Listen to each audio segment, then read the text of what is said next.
everyone, and welcome to the next episode of 27 Questions the Globe Defenders Can't Answer, answered by me, your good old Olaf. I currently do my master's degree in astronomy and in physics, but I'm only working on my thesis currently in astronomy. And yeah, we spent a whole bunch of time in the last episode talking about a very bad misunderstanding of gravity and stuff. And now I move on. I have teasered the last question at the end of the last episode already, and in between, like 5 minutes have passed now, and I've done some googling. So the question was: do blurfers, which I assume he means globurfers, understand the difference between globiolis, which I am not familiar with, and Coriolis, which is only written with one S? But by the way, I'm not like harassing him because he misspelled Coriolis. If I would harass people every time they make spelling mistakes, I would probably spend half of the day harassing myself. So that's more meant as a little, hey, I know that's written wrong. So first of all, globiolis is an observed intellectual deficiency most commonly found in simple individuals that cannot grasp the intricacies of science and reality, leading to them. So I find that this is funny, right? Just read it. I think it's very funny. That's clearly not what he meant. I think he meant that. I found that on the Globe Skepticism subreddit, which is extremely funny subreddit. If you want to find the most kind of challenged flat earthers, I would put it. So that one literally had the title Globiolis, right? So you have 15 degrees per hour. Thanks, Bob, by the way. And if you if you put it on a balloon, it would measure 0 degrees per hour. Well, first of all, if you put it on a balloon, how would you make certain that the balloon points the same way all the time? So really, it would measure like whatever, depending on the wind and like on how stable this balloon is. So yeah, I believe that what they think globiolis is that it rotates 15 degrees per hour, but only when it's on the ground. So first of all, you're clearly making this as a distinction to Coriolis. Coriolis has nothing to do with 15 degrees per hour, right? So just so we are clear here, the Coriolis force, which we can Google or like Wikipedia, I guess, because they have really nice animations most of the time. That's a sufficient. Nah, I was hoping for it to be animated, really. The thing that really happens, that the thing that's important with Coriolis, right? It's a force that arises from a change in reference frames. That's the thing that's going on. If you there's the animation. So because Earth rotates, and it does rotate, which you can clearly see, for example, if you look at star trails or the path of the sun, and you shoot something north, right? From south of the equator, because I believe Flatzoid is living in South Africa, as I picked up in a debate I watched. I think you're from South Africa. So if you shoot something north from South Africa, when you're in South Africa, the tangential velocity of Earth there is pretty low because South Africa is somewhat close to the pole. Not extremely close, but, you know, sufficiently close. And as you shoot it north, the ground has a higher tangential velocity. So what's going on is the ground then is kind of moving faster. It has a higher velocity, a higher momentum, if you will. It's about conservation of momentum there. And whatever you shot, let's say an arrow, your arrow will start to drift in regards to the ground because its momentum is conserved. That's what's causing this drift. There are probably a whole bunch of better explanations than what I just gave you. So when you say globiolis, if you mean that there's a 15 degree per hour rotation and Coriolis, the difference between that would be that while Earth is rotating 15 degrees per hour, that that itself doesn't really, you know, do stuff. but like Coriolis is the force that arises from something moving north to south, like flying north to south, I should add.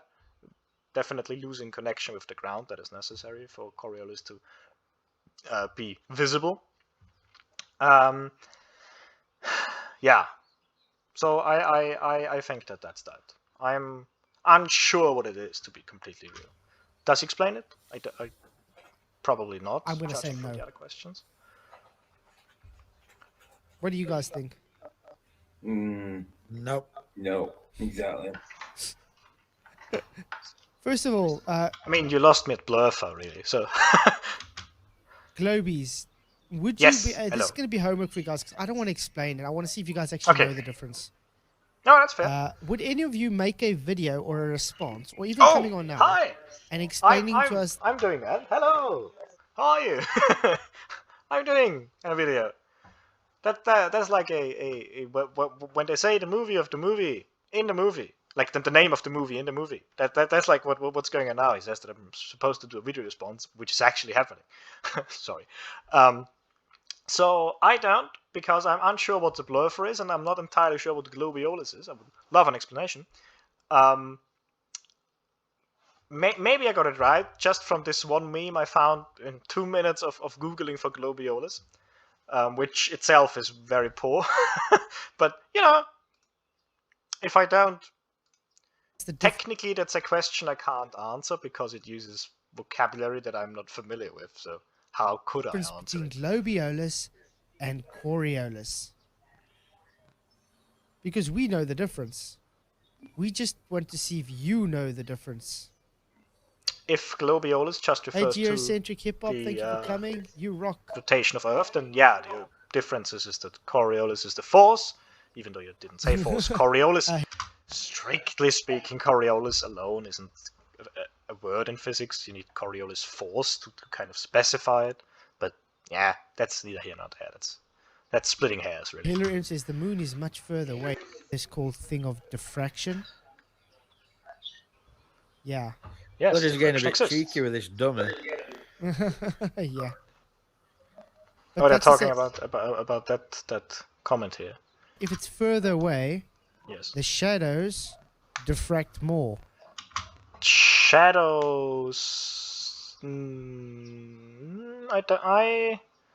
Not.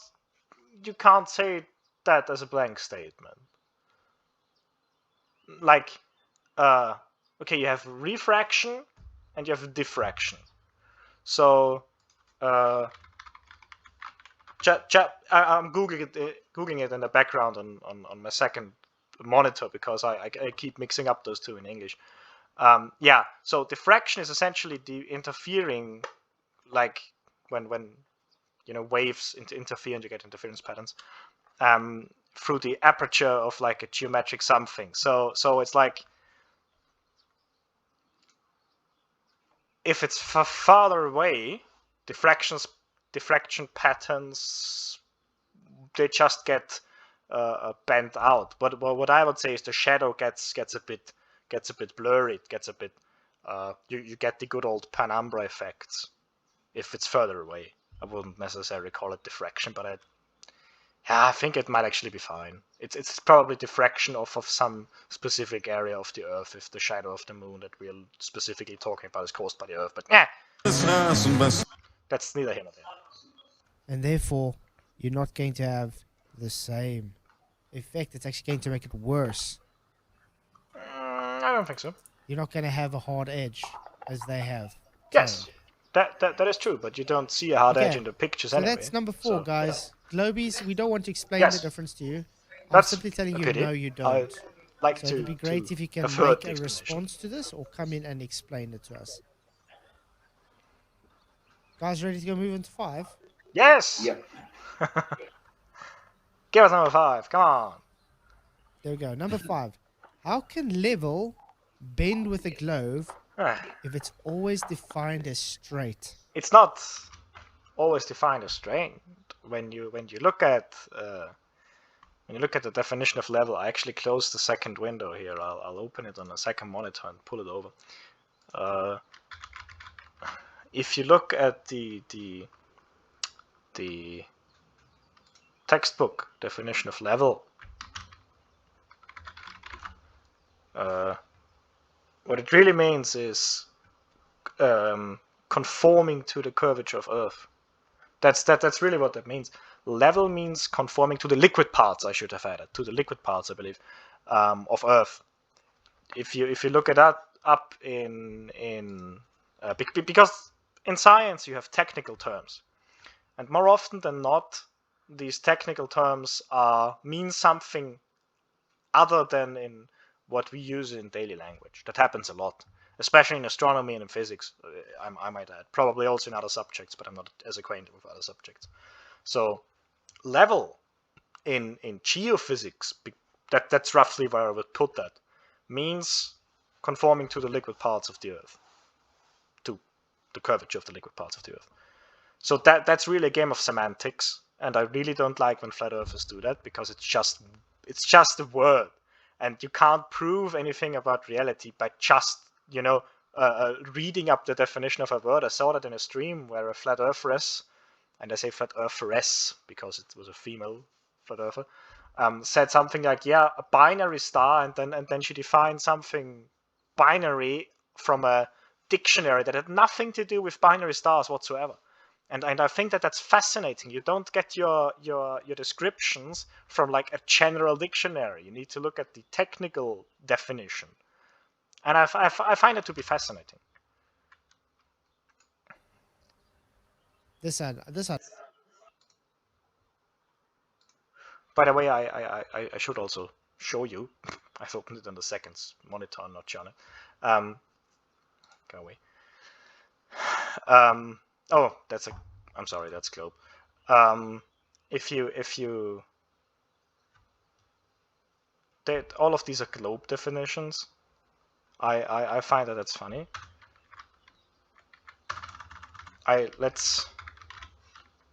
Sorry. That's for German. I'm sorry. That's still German. Go away. So there are of course multiple definitions, right? But yeah, above sea level, for example, you can have just multiple definitions. Level doesn't necessarily mean straight. It's in geodesics, I believe. Yeah, I mean that's still not helpful.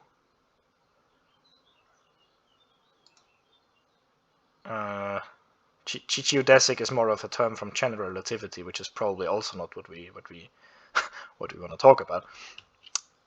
Can't find it at the moment because, as per usual, I'm doing these blind. But it means conforming to the liquid parts of the Earth. That's essentially what it means. Doesn't mean straight. I'd love to see. I believe Craig from Fight the Flat Earth and MC Toon probably has it on his website. I'd be highly surprised if he hasn't. Just hang on. Ah, yes, there we go. So you have yeah, just read it. The leveling manual clearly says that a surface which is everywhere perpendicular to the direction of gravity. Perfectly fine definition. So yeah, conforming to that's the one I thought of. Conforming to the curvature of the liquid parts of the Earth's surface. That's clearly the one I was thinking about. An answer for. I'm skipping again. You know, horizontal, how do you claim level bends? Yes, level bends. So this is your end. Thank you for coming. Oh, Phil, would you like to come in and answer the pretty things Professor Bull should do if you think he's just and they appear? That's very true. To be completely real with you, Phil Bell. One. Okay, we've got one so far. Is so far above the level of each flat earther that it's kind of a waste of his time. That was mostly a joke because there was the word level in there, which was absolutely necessary to make right now. Right. And Jeff, also, Come a on. lot of people animals see. Yeah, that's Come on. Professor. Video. Yeah, and then more on. I wanna see question Anyway, 6. thing Come is- on. Yeah. Just make sure. Okay, you guys ready to go number 6? Yes. Give us question number 6. Let's do this. Hey, The Rock. Okay, number 6. How Oh can you? god, that How can question you? again. Sorry, typo. How can gas pressure? There we go. Just fix it quickly. How can gas pressure exist without a container? I love this question. I truly and sincerely love it because that's the kind of poster question for if I talk to someone and they ask me what I do for like a hobby, and occasionally if I know them well enough I tell them about flat earth because I think it's funny. And if they ask me, well, what do they talk about, that's the prime example I give them, because it encompasses all of it so nicely. The complete lack of understanding of science and the complete disregard for all of the explanation attempts. You know, I will do a separate video just for question 6 because I love it. I absolutely love it. I'll do that, probably even now. So with that, I will cut this part right here.